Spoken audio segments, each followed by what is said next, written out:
ಎಲ್ರಿಗೂ ನಮಸ್ಕಾರ. Beary central committee Bengaluru ಅದ್ಭುತವಾದ ಸಾಧನೆಯನ್ನ ಮಾಡಿದ್ದಾರೆ ಅಂತ ಹೇಳಲಿಕ್ಕೆ ಇಷ್ಟಪಡ್ತಾ ಇದ್ದೀನಿ.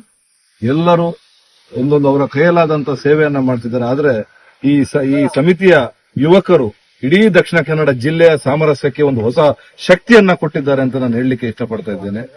ಬೇರೆ ಬೇರೆ ಜಾಗದಲ್ಲಿ, ಬೆಂಗಳೂರಿನಂತ ಮಹಾನಗರದಲ್ಲಿ ಬೇರೆ ಬೇರೆ ಜಾಗದಲ್ಲಿದ್ದಂತ ಎಲ್ಲ ಸಮುದಾಯದವರನ್ನ, ಕೇವಲ ಒಂದು ಸಮುದಾಯ ಅಲ್ಲ, ಎಲ್ಲ ಸಮುದಾಯ, ಎಲ್ಲ ಜಾತಿ, ಎಲ್ಲ ಭಾಷಿಕರನ್ನ, ಯುವಕರನ್ನ, ಮಹಿಳೆಯರನ್ನ, ಮಕ್ಕಳನ್ನ ಎಲ್ಲರನ್ನೂ ಸೇರಿಸಿ ಅವ್ರಿಗೆ ಪ್ರಯಾಣದ ವ್ಯವಸ್ಥೆಯನ್ನ ಮಾಡಿ ಅವರ ಕಷ್ಟದ ದುಡ್ಡನ್ನ ಅದರಲ್ಲಿ ಹಾಕಿ ಇವತ್ತು ನಮ್ಮ ದಕ್ಷಿಣ ಕನ್ನಡ ಜಿಲ್ಲೆಯಲ್ಲಿ ಸಾಮರಸ್ಯ ಉಳಿಬೇಕು ಅನ್ನೋ ವಿಚಾರವಾಗಿ ಅವರು ಈ ಕೆಲಸವನ್ನ ಮಾಡಿದ್ದಾರೆ. ಅವರೊಂದಿಗೆ ನಾವು ಎಲ್ಲರೂ ಸದಾ ಇರ್ತೇವೆ ಅನ್ನೋ ವಿಚಾರವನ್ನ ಹೇಳ್ತಾ, ಮುಂದೆ ನಿಮ್ಮ ಜೊತೆ ದಕ್ಷಿಣ ಕನ್ನಡ ಜಿಲ್ಲೆಯ ಎಲ್ಲರೂ ಇದ್ದಾರೆ. ನಿಮ್ಮ ಎಲ್ಲ ಕೆಲಸಕ್ಕೆ ನಾವು ಕೈ ಜೋಡಿಸ್ತೇವೆ ಅನ್ನೋ ಸಂದೇಶವನ್ನ ಈ ಮುಖಾಂತರ ಕೊಡ್ಲಿಕ್ಕೆ